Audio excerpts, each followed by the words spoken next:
So I'm not going to assume that you know much about my background or how I got to be one of each. Jewish, Hindu, Buddhist, Sufi, who loves Christ. So I was born into a completely non-religious Jewish family, in fact, anti-religious. Some of you already know this. For my parents, the G word was a bad word. And because it evoked all of the ills of society and all the harm that has been done in the name of religion, all religions. And like many children of the Holocaust, although they weren't, I mean, their parents were immigrants from Eastern Europe, but none of them, well, almost none of them were in Europe for the Holocaust. But they grew up as Jews in America in the shadow of what happened.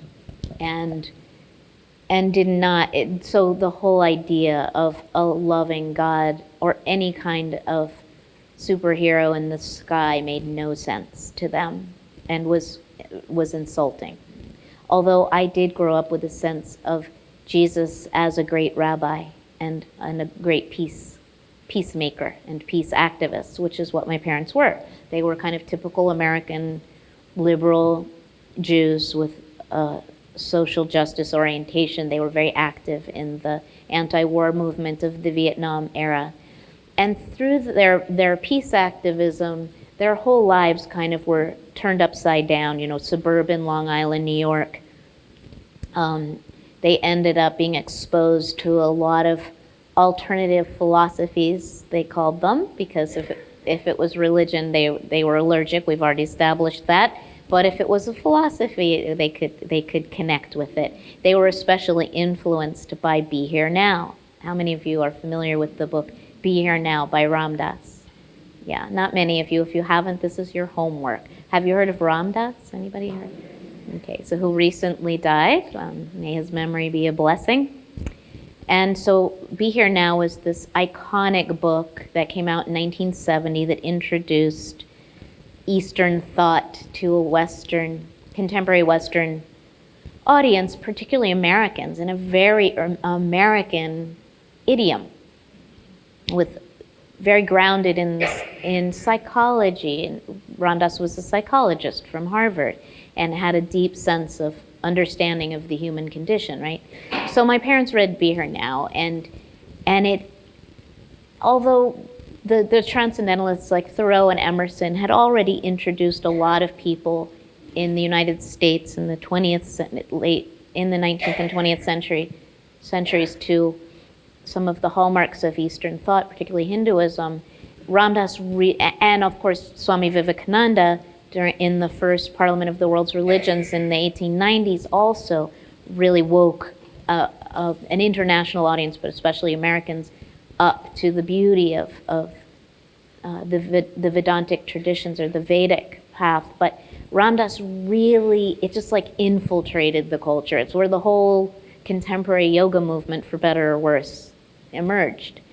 So my parents read Be Here Now. They went on that sort of hippie pilgrimage of the late 60s, early 70s. It led us to Taos, New Mexico. Anybody been to Taos, New Mexico? Anybody lived in Taos, New Mexico?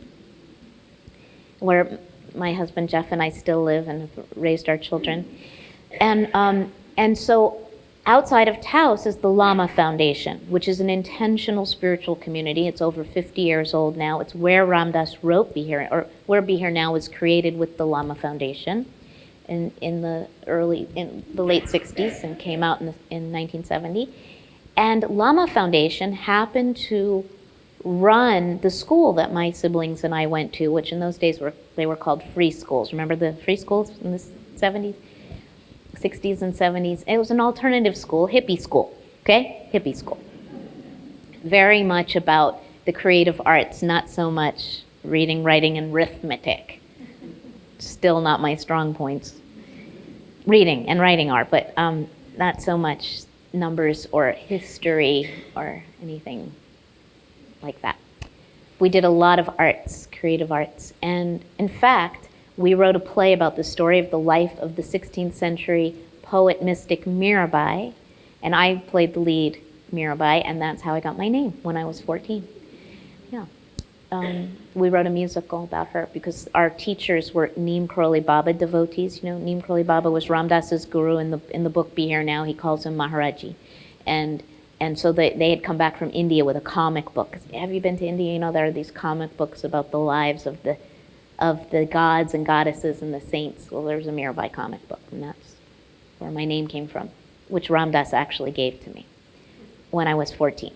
So I'm telling you all this not because I'm showing off or just trying to entertain you, but because I want you to know that by virtue of the fact that I went to this school that was run by Lama Foundation, I was exposed to all of the world's wisdom traditions, because that's what Lama Foundation is about. They call it a meeting of the ways. So at Lama, teachers and teachings from Hinduism, Buddhism, all the flavors of Buddhism, you know, from the lushness of Tibetan Buddhism to the starkness of Zen, Sufism, which is the mystical expression of Islam, of course, which is really rooted in poetry and passion, Taoism, of course, the native traditions of the Southwest where we live in Taos, particularly the Taos Pueblo wisdom and teachings. Did I forget anything? Well, basically everything except Christianity. Reb Zalman introduced mystical Judaism to us. And so I just grew up thinking that everybody understood and accepted the fact that all of the world's great wisdom ways lead to the same place of oneness, which is love, right? So I was really surprised as a young adult to find out that that was not, in fact, the case. But now, as an old adult, I am noticing that this inclination to find the elixir of love in all of these sacred spaces across the landscape of the spiritual traditions is especially interesting to me when it carries the fragrance of the feminine. Not only interesting to me, but feels vital to me, that if we accept the possibility that we are plunging into a global dark night of the soul, where nothing that has worked and made sense before is making sense even right now, but is certainly not going to hold up in the changes that are coming, then it's quite possible that the only way that we can navigate that darkness is by reclaiming feminine wisdom and re-centering the voices of women. I mean, I was with the Dalai Lama about 10 years ago, along with 5,000 of my closest friends at Radio City Music Hall in New York. And he said, as so many are saying, it's up to the women, because the men have just fucked it all up. Well, he didn't say that, but that's what he meant. I'm a translator, so I'm translating. What the Dalai Lama meant was, yes, the men have with well-meaning intentions, done great damage, and that the women have to now fix it. Or the feminine in all of us needs to mend the torn fabric of the world. Tikkun olam, it's called in Judaism. In Hebrew, tikkun olam, we need to mend the world. In fact, that's why we were all made, according to Jewish mystical teachings, is to mend the world, to fix what is torn and broken.